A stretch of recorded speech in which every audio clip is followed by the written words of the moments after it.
Good evening. I'm Michael Mallinson. I'm the president of the Canadian Spondylitis Association. My usual question at these type of events is there anybody here who has never been in a room full of spondyloarthritics before? Hands up. Oh my goodness, look at that. Okay. Well, this is what I think the Canadian Spondylitis Association is all about. Friendship is born at that moment when one person says to another, "What, you two?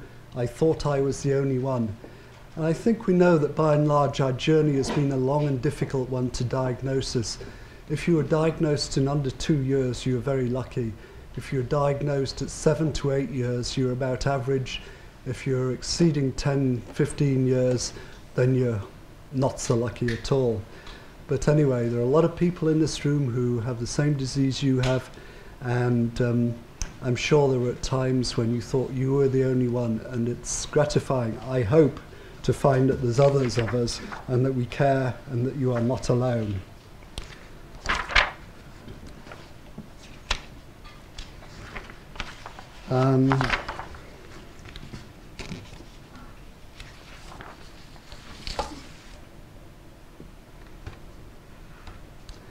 I wanted to go over this slide quite quickly, and it points to the relevance of the Canadian Spondylitis Association as well as some other relevances.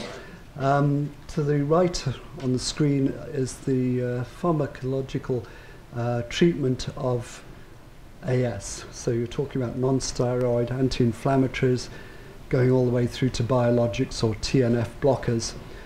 The left side is the side that I like to concentrate on because education, that's why we're here, and we put on these types of forums in conjunction with SPARC and the Arthritis Society. Exercise is all important. Exercise is medicine, and we're going to have a physiotherapist talking about the importance of therapeutic exercise, but recreational exercise is also important as well. Rehabilitation, patient associations and self-help groups. We are a patient association, the Canadian Spondylitis Association.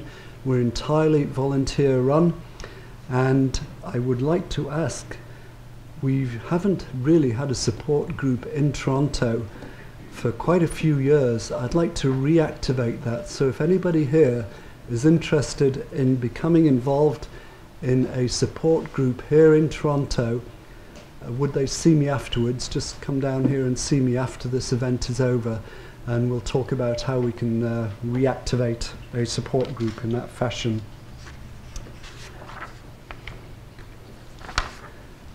This is who we are and where to find us. We've been around since 2006. We're a baby of SPARC in many respects. I would like you to become members if you're not already a member of the Canadian Spondylitis Association. The more we are, the bigger our voice. There's a lot of advocacy to do, and indeed just talking to other people and attending forums like this can be therapeutic in itself. So you can find us at www.spondylitis.ca. Our website is in the process of redevelopment, so the current website is a little not too good, a little shaky, but in any event. With membership you get our free quarterly newsletter, and I think without further ado, to keep us on time, I have a great pleasure in welcoming Dr. Zinman and Dr. Haroon as well. Thank you.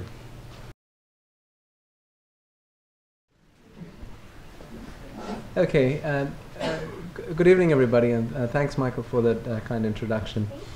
So, for those of you who don't know me, I work in the spondylitis clinic today with Rob Inman. So together we run the spondylitis clinic once, or sometimes, occasionally we do it twice a week, and together we have around probably close to 2,000 patients with spondyloarthritis, and specifically ankylosing spondylitis patients. We have probably we have seen almost 1,000 patients over the last several years. We have a special interest on the pathogenesis of ankylosing spondylitis, and we've been working on identifying the functional consequences of the new genes which have been identified to be associated with ankylosing spondylitis. We also are interested in novel therapeutics, so we do have a clinical trial center here where we have several clinical trials running. Today I would like to concentrate on what we know about the pathogenesis of ankylosing spondylitis, and Dr. Inman will be speaking about the latest on therapeutics. Okay, so we all know that genes are quite important in the pathogenesis of ankylosing spondylitis. Now, how do we know that? If we look at families with one member of ankylosing spondylitis, you're likely to see another member with some form of spondyloarthritis or inflammatory bowel disease or psoriasis in the family. So there's a high likelihood of recurrence of diseases in this family among members who are related. So you can do these genetic studies either by looking at twins, where there is a high degree of sharing of genes, or you could look at by studying families. Traditionally, the way to do this is by comparing the genes present in patients and compare those to the prevalence of the same genes in controls. And you can do this in two different ways. Either you can have a previous hypothesis. For example, we know that there's a lot of inflammation, so we might decide to look at specific genes which are driving inflammation, like TNF, or the immune genes like major histocompatibility genes. So we can just focus on these genes, or we could do it in a non-hypothesis way, that is by looking at the entire genome. So this has been possible over the past 5 or 6 years because of the explosion in our knowledge about the human genome. So the Human Genome Project has given us the entire sequence of the human genome, so we could test the entire genome in all the cases versus the controls. So that has really led to a significant increase in our knowledge regarding the pathogenesis of AS. So these are some of the very early studies which were done in ankylosing spondylitis, and the top the table which you see there is the comparison of the concordance of ankylosing spondylitis in monozygotic twin pairs versus dizygotic twin pairs. And as you can imagine, monozygotic twin pairs have greater gene sharing, and if genes are important, you would expect greater concordance in monozygotic twin pairs. And as you can see, 50% concordance in monozygotic twin pairs versus only 20% concordance. So in other words, if you have 10 pairs of twins, and if there are 5 affected members among the 10, you will, at least 5 out of the 10 would have both twins affected, compared to only, say, 1 in 5 dizygotic twin pairs. Now, if you look at the table on the bottom, it shows the recurrence risk, or the chance of recurrence of ankylosing spondylitis, and the table shows what the degree of relationship is with the first person who gets the disease. You can see in the first column, monozygotic twins, the recurrence risk is 63%, and as the degree of relationship goes down to siblings, parent-child, first degree, it drops down to around 8%, and as soon as it becomes second degree and third degree, it drops rapidly. So this is again to show that the more genes we share, the greater the likelihood of having a recurrence of ankylosing spondylitis. So clearly, there appears to be a significant role of genes in the pathogenesis. This was one of the earliest studies which identified a gene in ankylosing spondylitis, and you can see the date there. It's 1973. It's more than 40 years ago that we first came to know that this particular gene, HLA-B27, is seen in 96%. These are earlier figures. The figures are slightly lower, probably around 80% now in ankylosing spondylitis, compared to around 4% in controls. So the prevalence of B27 among the Canadian general population is around 7%. So clearly, if the HLA-B27 is positive, the chance of having ankylosing spondylitis is high, but that doesn't mean that everybody will get AS. So I'll come to those figures in a minute. So what do we know about HLA-B27? We keep talking about the association of HLA-B27 with ankylosing spondylitis. As I mentioned, more than 40 years has passed since we identified this association first, and yet we don't know exactly how HLA-B27 causes the disease or how it contributes to the pathogenesis. But based on the known functions of HLA-B27, we could come up with some hypotheses and possible scenarios how this might work.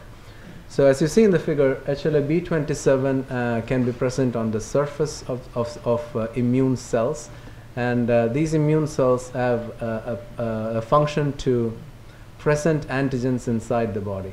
So essentially the immune function of the body is to prevent external antigens or external infections from setting up in the body. So you want to get rid of these infections. So antigens from these external agents or bugs are being presented to our immune system, and the effector arm of our immune system gets rid of it. So maybe HLA-B27 is presenting some form of an antigen on the surface, and our body is reacting to that in an abnormal way. So that is one possible explanation. The other and more interesting explanation is based on the peculiar property of HLA-B27. As you'll see here, those white strings which you're seeing here are HLA-B27 molecules which have misfolded. Or in other words, they don't fold properly, they don't come to the surface, they just accumulate inside the cell. And when a large number of B27 molecules accumulate inside the cell, there is a process of cell stress being stimulated, and significant increase in inflammatory cytokines can happen and be released. So it may not be an immune response at all. It may just be a lot of inflammation being triggered by excess misfolding of HLA-B27. So these are the possibilities, and one last possibility which is also quite popular is the fact that these misfolded B27 molecules could come to the surface, and they may be recognized by some other cells which are not supposed to be immune reactive cells because of this abnormal presence of B27 on the surface. So these are the possibilities. Now, is B27 important? If you introduce HLA-B27 into a rat model, almost all the manifestations which are seen in humans can be seen in this rat model. You'll see arthritis developing, psoriasis nail lesions, psoriasis skin lesions, and even inflammation in the bowel developing just by introducing HLA-B27 into the rat. So clearly HLA-B27 appears to be quite important. And as I said, close to 90%, around 85 to 90% of ankylosing spondylitis patients have this gene. But if you consider 100 people with HLA-B27 just from the population, between 2 and 5% only actually develop ankylosing spondylitis. So having the gene doesn't mean the disease is inevitable. So there is an almost 98% chance that the disease will not develop, even though the person is HLA-B27 positive. So clearly it appears that B27 is important, but it may not be sufficient. There are many other players that are involved in disease pathogenesis. So the breakthrough came, as I said, with the whole genome studies. With this small single slide, you can actually test the entire genome with one drop of blood. The patient's DNA and the control DNA is introduced into the slide, and you can read whether the genes, which variant, whether a normal variant or an abnormal variant is present. You compare this between the cases and controls, and you can come up with statistics to identify which genes are involved. Okay, and this is how this particular plot would look like in ankylosing spondylitis.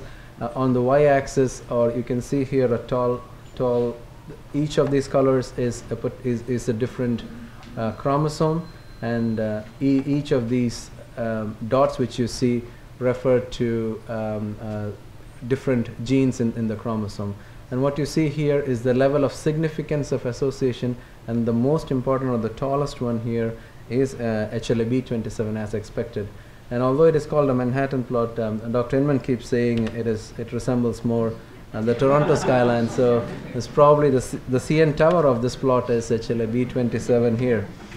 The second strongest association that we have seen is with a molecule called ERAP1. It is a very interesting molecule. We have done some work on it. I won't go into the details, but I'll share a few details with you. And then another very interesting gene is the IL-23 receptor, a different cytokine. How many minutes am I in? Okay. So I'll make this very quick in the next couple of minutes. So you can see these are the several genes which have been identified over the past 5 or 6 years. So from HLA-B27, a single gene 40 years ago, now we have almost 20 or 25 genes which have been identified in AS.